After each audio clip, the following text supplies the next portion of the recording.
მოგესალმებით.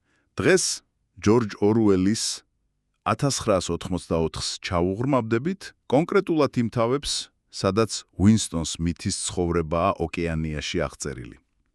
ვეცდებით ერთად გავიგოთ, რა ხდება ამ დისტოპიურ სამყაროში, როგორია იქაური ატმოსფერო, კონტროლის მექანიზმები, ფსიქოლოგიური წნეხი. მოდით დავიწყოთ პირდაპირ გარემოთ. საკმაოდ პირქუში სურათია რა? ლონდონი, ეს გამარჯვების სახლები. იქ შესასვლელში კომბოსტოს და რაღაც ძველი ჩურების სუნი. და ყველგან, ხო? დიდი ძმის პლაკატები. დიდი ძმა გიყურებს. და რა თქმა უნდა, ტელეეკრანები. მუდმივად ჩართული, პროპაგანდას რო ავწელებს და თან გითვალთვალებს. ვერ თიშავ ბოლომდე. დიახ. და ეს გარემო არ არის უბრალოდ ფონი.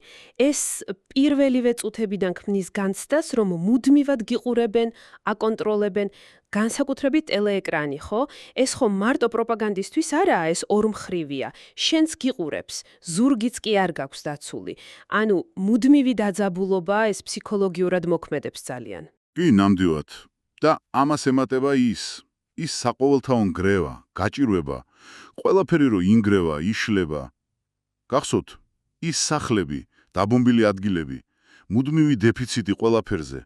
თუნდაც ის გამარჯვების ჯინი, როგორი უხარისხოა, სიგარეტები ხელში რო იფშვინება, სამართებლის პირების კი პრობლემაა და რემონტი, მისის პარსონსის ნიჟარა რო ვერ გაუკეთეს. ხო, ეს დეტალები მნიშვნელოვანია. და პარტია კი ამ დროს სულ პროგრესზე ლაპარაკობს. მართალია. და ეს დეფიციტი, იცით, ესეც კონტროლის მექანიზმია ჩემი აზრით. როცა ადამიანები სულ იმაზე ფიქრობენ, ელემენტარული როგორი შოვონ საჭმელი იქნება თუ სიგარეტი, მათ უბრალოდ აღარ რჩებათ, ესე იგი, დრო და ენერგია, რომ სისტემაზე იფიქრონ, გააკრიტიკონ. თან მცირე რაღაცებიც კი პრივილეგიასავით ხდება და ეს იერარქიას ამყარებს. ესეც ფსიქოლოგიური манипуляციის ნაწილია. გასაგებია. და კონტროლის კიდევ უფრო ღრმადონეა უინსტონის სამსახური, ხო? ჭეშმარიტების სამინისტრო. ანუ მისი საქმე ფაქტობრივად ისტორიის გაყალბებაა. მუდმივად წერენ წარსულს თავიდან, როგორც პარტიას აწყობს იმ მომენტში. ჩანაწერებს მეხსიერების ხვრელებში ყრიან, ადამიანებს აორთკლებენ ისტორიიდან, სტატისტიკას ცვლიან. გახსოვთ შექმების წარმოება, შოკოლადის რაციონი. ზუსტად. და ის ცნობილი ლოზუნგიც ამას ამბობს. ვინც აკონტროლებს წარსულს, მომავალსაც აკონტროლებს. ვინც აწმყოს აკონტროლებს, წარსულსაც აკონტროლებს. და ეს უბრალოდ ტყუილი კი არა, ეს არის რეალობის აღქმის შეცვლა, შედარების საშუალებას გართმევენ. აქ შემოდის ორაზროვნება. ეს ფენომენი. ანუ ერთდროულად ორი ურთიერთწინააღმდეგო რამის დაჯერების უნარი. უინსტონმა ხომ იცის, რომ შოკოლადი შეამცირეს, მაგრამ ოფიციალურად ამბობენ მოვუმატეთო.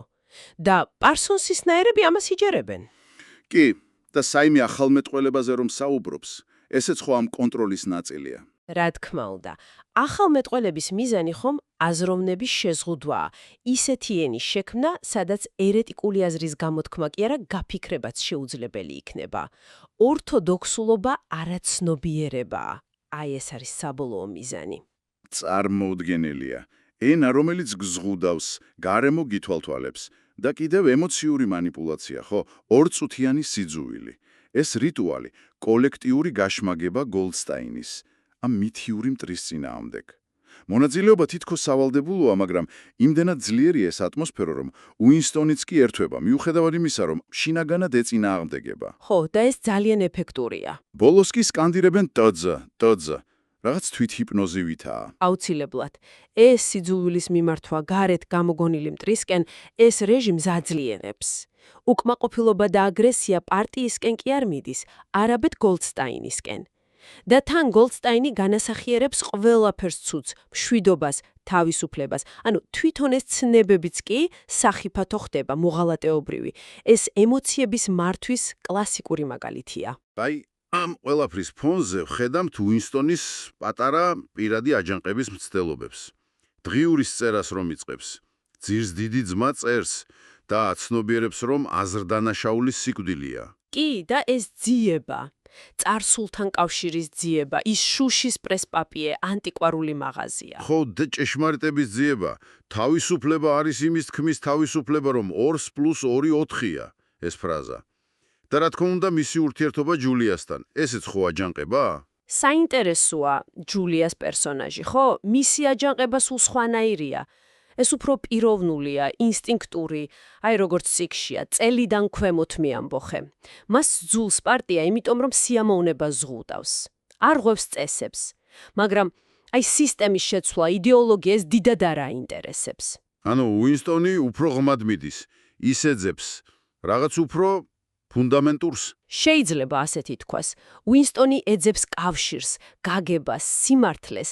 იმედი აქვს, რომ ობრაიენის დახმარებით საძმოს იპოვის. ხომ, ეგ შეხვედრა ობრაიენთან. ძალიან დამაინტერესებელია. თითქოს რაღაც საერთო აქვთ, თითქოს ესმის მისი. ტელეეკრანსაც კი თიშავს. ობრაიენთან ურთიერთობა ძალიან რთული და მრავალფენიანია. ეს თითქოს და გაზიარებული წინააღმდეგობის მომენტი. მერე ის საშინელი კითხვარი, ვალდებულებები. ეს ყველაფერი კითხვებს აჩენს. რამდენად რეალურია ეს ყველაფერი? ხომ არ არის ესეც მახე, პროვოკაცია? ამ სისტემაში ნდობა ძალიან სახიფათო რამეა. მართალია. და ბოლოს მინდა შევეხოთ კონტრასტს პარტიის წევრებსა და პროლეტარებს შორის. პროლები თითქოს უფრო თავისუფლად ცხოვრობენ. თავისი გართობა აქვთ, სიმღერები, ლატარია. კი, მაგრამ პარტია მათ საფრთხედ არ აღიქმავს. პროლები და ცხოველები თავისუფლად არიან. ეს ფრაზა ბევრს ამბობს. მათ არ აქვთ ორგანიზებულობა, არ აქვთ ისტორიული ცნობიერება, რაც პარტიამ წაართვა. ხო, უინსტონი რომ ცდილობს მოხუცისგან რამე გაიგოს წარსულზე და ვერაფერს იგებს. მეხსიერება დანაწევრებულია. ზუსტად. და როცა არ გაქვს სანდო მეხსიერება, სანდო ჩანაწერები, მაშინ პარტიის მიერ შექმნილი რეალობა ერთადერთი რეალობა ხდება. ამიტომ პროლების პოტენციური ძალა გამოუყენებელი რჩება. მაშ, შევაჯამოთ. ეს ნაწყვეტები, რასაც ვკითხულობთ, ეს არის სურათი. შემზარავის სურათი, ტოტალური კონტროლის, ფიზიკურის, ისტორიულის და ალბათ ყველაზე მთავარი ფსიქოლოგიურის. დიახ, და მთავარი აქ ისაა, რომ ეს კონტროლი მხოლოდ გარედან არ მოდის. პარტია შიგნით აღწევს, ცდილობს მართოს მეხსიერება, ენა, ემოციები. ანუ მიზანია თავად ადამიანის ბუნების შეცვლა, მისი მორგება სისტემაზე.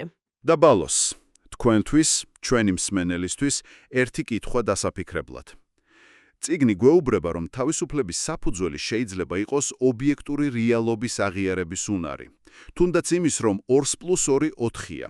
დღეს, როცა ამდენი ინფორმაციაა, ამდენი მანიპულაციის მცდელობა, როგორ ახერხებთ თქვენ, რომ დაიცვათ ეს პრინციპი თქვენს ცხოვრებაში?